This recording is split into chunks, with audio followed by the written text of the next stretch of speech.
नमस्कार दोस्तों, मेरा नाम है विमल सिंह। बालाजी स्टडी अड्डा में आपका स्वागत है। केवीएस फॉर्म का कंप्लीट हम बता चुके हैं। 5 तारीख जिस दिन स्टार्ट हुआ था उसी दिन कि कैसे आप रजिस्ट्रेशन से लेकर के फाइनल प्रिंट तक सारी चीजें कर सकते हैं। यदि वो वीडियो नहीं देखा हो कंप्लीट तो साइड माई बटन में वीडियो हम दे देंगे, वहां से आप देख सकते हैं। अब तो वो सारी चीज हम देख चुके हैं, उसके बावजूद 3 ऐसे प्रश्न हैं जो हर वीडियो में देखने को मिल रहे हैं। तो इन पर हम आज जिनकी भी क्वेरी है सभी की बात जो है वो करेंगे। कोशिश हम करेंगे जितने भी प्रश्न हो सब इसमें आपके क्लियर हो जाए। सबसे पहला जो प्रश्न सभी का आ रहा है वो है सब्जेक्ट क्या जो है वो भरें। तो सबसे पहले इसकी बात करते हैं। जब आप फॉर्म भरेंगे तो वहां पर आपसे, यदि आपने बीएड किया है, डीएलएड किया है, तो उससे संबंधित आपसे यहाँ पर एक कॉलम देता है सब्जेक्ट को लेकर के, जिसमें मैंने बताया भी था कि आप जो है वो हिंदी में नहीं भर सकते हैं। यहाँ पर नीचे लिख के भी आता है only character A to Z, यानी कि इंग्लिश वाले कैरेक्टर जो है अलाउड है। तो सबसे पहले ये समझिए कि ये सब्जेक्ट भराया क्यों जा रहा है। मैंने नोटिफिकेशन आपको क्लियर बताया था पूरा पढ़ के कि ये जो आप यहाँ पर भर रहे हैं फॉर्म, इसका जो फाइनल प्रिंट होगा वो आपको इंटरव्यू में ले जाना पड़ेगा।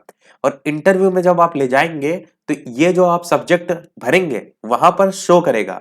जो आपका फाइनल प्रिंट होगा, जब आप पूरा फॉर्म भर लेंगे तो उसमें जो भी यहाँ सब्जेक्ट भरेंगे वो शो करेगा।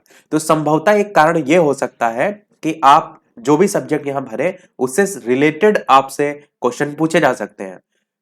एक तरीका आपके पास ये हो सकता है कि जैसे अगर आपने बीएड किया है तो डायरेक्ट आप बीएड सब्जेक्ट लिख सकते हैं।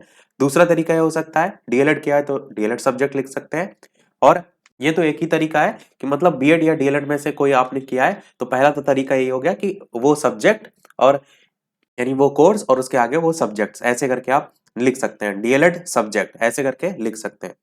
दूसरा तरीका ये हो सकता है कि आप जो मेन मेन सब्जेक्ट है, जैसे आप जानते हैं Hindi, English, math, social science, Sanskrit, ऐसे करके जो मेन सब्जेक्ट है वो लिख सकते हैं और आगे उसके एटसेट्रा लिख सकते हैं ईटीसी। जो मैंने तरीका आपको बताया भी था कि ये तरीका मैंने जो फाइनल भरने का पूरा फॉर्म बताया था वहां पर ये तरीका मैंने बताया था। तीसरा तरीका ये हो सकता है आपका कि आप अंतिम जो सेमेस्टर है, सबसे लास्ट वाला जो सेमेस्टर है, उसके सभी सब्जेक्ट लिख दें। अंतिम सेमेस्टर अगर डीएलएड किया है तो उसके सभी सेमेस्टर के जितने भी सब्जेक्ट हैं, और आपका इसी प्रकार बीएड के। पर कई ऐसे सब्जेक्ट हैं ना जिनके नाम बहुत बड़े होते हैं, जैसे आरंभिक स्तर पर भाषा, गणित, पठन लेखन क्षमता का विकास, ऐसे करके। तो ये बहुत बड़ा कॉलम हो जाएगा, इसलिए मैंने कहा था कि मेन मेन सब्जेक्ट भर दीजिए और एटसेट्रा लिख दीजिए। तो ये 3 तरीके में से जो आपको बेहतर लग रहा है वो आप भर सकते हैं। रीजन आप खुद से सोच सकते हैं कि इंटरव्यू वगैरह में आपको इस तरीके से सब्जेक्ट जो आपने लिखे होंगे उससे बेस्ड क्वेश्चन पूछे जा सकते हैं। कई बार आपने इंटरव्यू देखे होंगे अदर एग्जाम से रिलेटेड भी, कि वो पूछता है कि आपके फाइनल ईयर में सब्जेक्ट क्या रहे हैं, उनसे रिलेटेड क्वेश्चन पूछ लेता है। अगर आपने आईएएस पीसीएस वाले, दृष्टि आईएएस वगैरह के इंटरव्यू देखे होंगे तो ये तो क्लियर हो गया होगा आपको सब्जेक्ट को रिलेटेड। अब दूसरा जो सबसे महत्वपूर्ण सवाल है वो है कास्ट सर्टिफिकेट को लेकर के। देखिए, कास्ट सर्टिफिकेट जब पहले दिन मैंने आपको बताया था ऑफिशियल नोटिफिकेशन पूरा डिटेल में, वहां पर मैंने आपको दिखाया था ये नोटिफिकेशन, जिसमें ओबीसी कैटेगरी से जो भी छात्र बिलोंग करते हैं उनके लिए इन्होंने क्लियर लिखा हुआ है कि जो ओबीसी कैंडिडेट है यहाँ पर क्रीमी लेयर जो है उससे संबंधित। ओबीसी में भी क्रीमी लेयर और नॉन क्रीमी लेयर बटा होता है।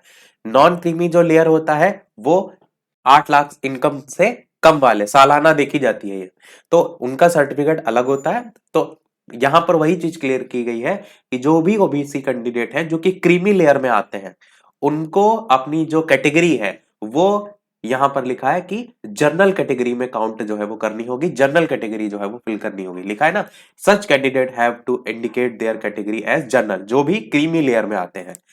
और केवल और केवल वही ओबीसी कैटेगरी से यहां पर जो बिलोंग करते हैं किससे, एनसीएल, ओबीसी एनसीएल मतलब नॉन क्रीमी लेयर, उनको एनेक्शर 1 के अकॉर्डिंग अपना जो ओबीसी का सर्टिफिकेट होगा वो शो करना होगा। अब ये एनेक्शर 1 क्या है, तो एनेक्शर 1 जो है इन्होंने एक फॉर्मेट अपने ऑफिशियल जो नोटिफिकेशन है उसमें दिया है। इस नोटिफिकेशन में जो आपका यहाँ पर लिखा है गवर्नमेंट ऑफ इंडिया, कहने का मतलब क्या है कि जो आपका स्टेट का, आपके राज्य का बना हुआ है सर्टिफिकेट ओबीसी का, वो नहीं काम करेगा, वो आपका गवर्नमेंट ऑफ इंडिया का होना चाहिए, यानी कि सेंट्रल का आपका होना चाहिए। ये इन्होंने प्रोफार्मा दिया हुआ है, इसी पर बेस्ड आपका जो है बनेगा। ये इनका कहने का मतलब है एनेक्शर 1 के अकॉर्डिंग। ये हो गया ओबीसी के लिए, तो क्लियर हो गया। जो भी ओबीसी में नॉन क्रीमी लेयर में आते हैं छात्र, उनको गवर्नमेंट ऑफ इंडिया का शो करना होगा सर्टिफिकेट, और जो क्रीमी लेयर में आते हैं उनके लिए लिखा है कि वो जनरल कैटेगरी में जो है वो काउंट होंगे। अब दूसरा सवाल, एससी कैटेगरी के लिए, एससी कैटेगरी के लिए भी लिखा है कि सिमिलरली, मतलब ऐसे ही सेम शेड्यूल कास्ट से जो भी आपके छात्र बिलोंग करते हैं उनके लिए एनेक्चर 2 हमने दिया है, और एनेक्चर 2 में क्या है वो भी देखिए। एनेक्चर 1 का ये अपने फॉर्मेट देखा, एनेक्चर 2 का जो फॉर्मेट है वो भी सेम ऐसे गवर्नमेंट ऑफ इंडिया है, और यहां पर भी इन्होंने फॉर्मेट दिया हुआ है, मतलब इसी के अकॉर्डिंग इनका एससी कैटेगरी जो है उसका भी होना चाहिए सर्टिफिकेट। अगर आप का ऑलरेडी बना हुआ है तब तो कोई दिक्कत नहीं, अगर नहीं बना है तो आप अभी से अप्लाई कर देंगे, जब भी लास्ट तारीख होगी उससे पहले तक आपका बन जाएगा। और यहाँ पर ये भी लिखा हुआ है कि क्या क्या शर्तें होनी चाहिए, तो वो तो क्लियर है, बस मेन आपको देखना यहाँ है गवर्नमेंट ऑफ इंडिया का होना चाहिए। अब तीसरी की बात करते हैं ईडब्ल्यूएस की। ईडब्ल्यूएस के लिए भी यहाँ पर लिखा है कि जो कैंडिडेट 8 लाख से जिनकी सालाना इनकम जो है वो कम है वो बेनिफिट ले सकेंगे ईडब्ल्यूएस का। कुछ और यहाँ पर शर्तें दी हैं, जैसे 5 एकड़ एग्रीकल्चर या लैंड अबव उससे ज्यादा ना हो, रेसिडेंशियल फ्लैट जो है उसका यहाँ पर स्क्वायर फीट वगैरह दे रखी है, वो तो जब आप बनवाते हैं तो वहां पर सारी ये शर्तें होती हैं। और साथ ही साथ इन्होंने इसी ईडब्ल्यूएस के लिए भी एक प्रोफार्मा दिया हुआ है एनेक्चर 3 नाम से। इन्होंने लिखा है ईडब्ल्यूएस के लिए एनेक्चर 3 जो है वो होना चाहिए, उसके अकॉर्डिंग आपका होना चाहिए सर्टिफिकेट। और इसमें यहाँ पर इन्होंने शर्तें भी लिखी हैं, जैसे कि district magistrate, additional district magistrate, इसी प्रकार से आपका दूसरे में भी रेवेन्यू ऑफिसर जो है वो आपका तहसीलदार से नीचे के स्तर का क्रम का जो है वो ना हो, यानी कि उसकी जो रैंक है वो ऊपर होनी चाहिए। और ये सभी के लिए कौन सा यहाँ पर एनेक्चर 3 दिया हुआ है। एनेक्चर 3 की अगर बात करें तो ये एनेक्चर 3 इस डिटेल्ड नोटिफिकेशन में सारी चीजें हैं आपकी, आप कहिएगा तो मैं सब टेलीग्राम पर भी भेज दूंगा। तो ये है income and asset certificate to be produced by economically weaker section. तो ईडब्ल्यूएस के लिए इस प्रकार से जो है आपका बनेगा, और ये भी आप देखेंगे तो प्रोफार्मा इसी प्रकार से है। और साइड में इसमें एक चीज और मैं आपको दिखाऊं, हाँ नीचे देखिए यहाँ पर लिखा हुआ है कि इनकम जो है सभी से सारी चीजें है ना कि सैलरी एग्रीकल्चर ये सारी चीजें, तो इन्होंने ईडब्ल्यूएस ने इनकम सर्टिफिकेट भी मांगा है, ऊपर लिखा हुआ था। यहाँ पर देखिए सबसे लास्ट लाइन में इसी ईडब्ल्यूएस के एनेक्शन 3 में नीचे अगर जाएंगे कि these candidate are required to produce valid income and asset certificate during during documentation stage. और ये कब का होना चाहिए, तो लिखा है closing date of online application, यानी ऑनलाइन एप्लीकेशन जो आखिरी तारीख है ना 25-26 तारीख है, उससे लास्ट तारीख से पहले का होना चाहिए जो इनकम सर्टिफिकेट वैलिड होना चाहिए, क्योंकि ईडब्ल्यूएस में मेन इनकम सर्टिफिकेट का ही रोल होता है, इसीलिए ईडब्ल्यूएस के लिए ही खासकर लिखा हुआ है। ये देखिए लिखा है ईडब्ल्यूएस के लिए ही ये इनकम सर्टिफिकेट वाला कॉलम दिया गया है। तो तीनों चीजें क्लियर हो गई हैं। अब बढ़ते हैं हम हमारे चौथे प्रश्न की तरफ, जो कि आपका था करेक्शन से रिलेटेड। जब आप पूरा फॉर्म फिल कर लेते हैं, अच्छा एक प्रश्न ये भी आपका आ सकता है कि ये जो सर्टिफिकेट है बनते कहाँ पर है, तो तहसीलदार जो होता है उसके थ्रू बनते हैं, तहसील जाकर के भी बनते हैं, या जन सेवा केंद्र वाले भी बहुत से अप्लाई कराते हैं इसके लिए। तो वो आप अपने एरिया के अकॉर्डिंग जो है वो देख सकते हैं, पता कर सकते हैं, और जल्द से जल्द उसके लिए आवेदन कर सकते हैं।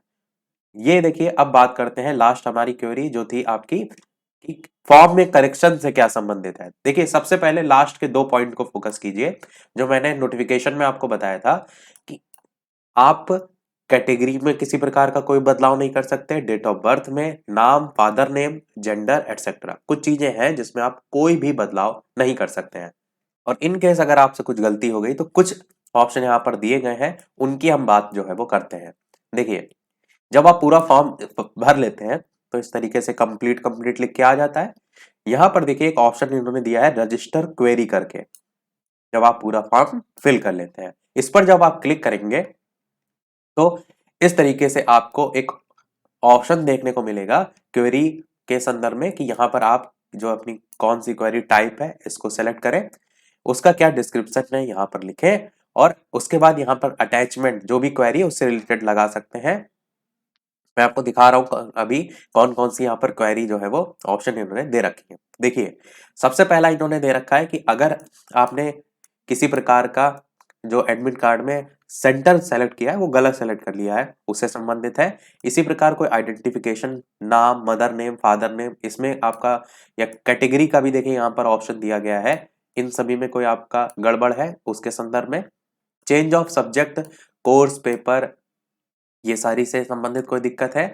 Not able to upload photo या सिग्नेचर, आप नहीं अपलोड कर पा रहे हैं। रॉन्ग फोटोग्राफ आपने कर दिया है। एड्रेस से रिलेटेड, एलिजिबिलिटी इशू से रिलेटेड, 1 ईयर पीजी जो डिप्लोमा है उससे संबंधित, डबल मल्टीपल पेमेंट अगर आपका हो गया है, कई लोगों का पैसा फंस जाता है, उससे संबंधित। फीस पेड कर दी गई है पर अपडेट नहीं हुई है। Verification, email ID, mobile number से रिलेटेड। एग्जाम डेट जो है वो अदर किसी स्टेट या सेंट्रल एग्जाम से अगर आपका उसी दिन क्लैश कर रहा है, उस संदर्भ में भी आप यहाँ पर देखिए आवेदन कर सकेंगे।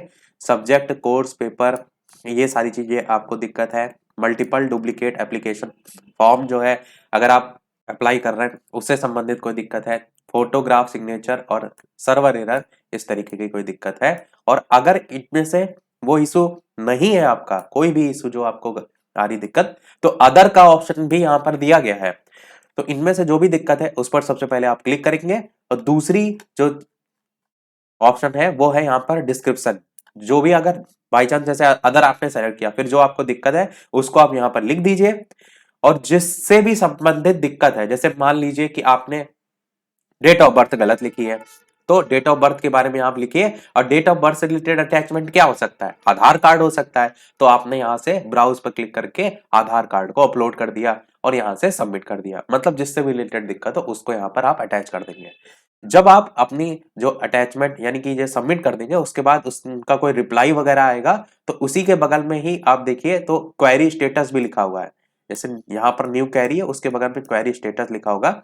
यहाँ पर तो देखिए इस एप्लीकेशन में कोई आपका क्वेरी नहीं है, तो नो रिकॉर्ड अवेलेबल लिख के आ रहा है। पर अगर ये देखिए जहां पर आपने क्लिक किया ना, इसी के बगल में देखिए न्यू क्वेरी, क्वेरी स्टेटस लिखा हुआ है, तो यहाँ से आप चेक भी कर सकेंगे अगर उनका कोई रिप्लाई आएगा उससे रिगार्डिंग। तो सारी चीजें हमने जो है वो बात कर ली। एक प्रश्न आपका हम और बात करते हैं, आपके मन में आए कि ऐसा भी तो हम कर सकते हैं कि अगर हमने फॉर्म भरा और उसमें कोई गलती हो गई और हम दोबारा से आवेदन कर दें तो पुराना वाला कैंसिल हो जाएगा। उसको लेकर के लास्ट पॉइंट की और बात कर लेते हैं, इसी नोटिफिकेशन में उसको भी क्लियर किया गया है। साथ ही वीडियो लाइक और सबसे ज्यादा जरूरी है शेयर जरूर कर दीजिएगा ताकि सभी तक वीडियो पहुंच सके। और फिर भी अभी अगर आपका कोई प्रश्न रह गया हो तो कमेंट में आप पूछ सकते हैं।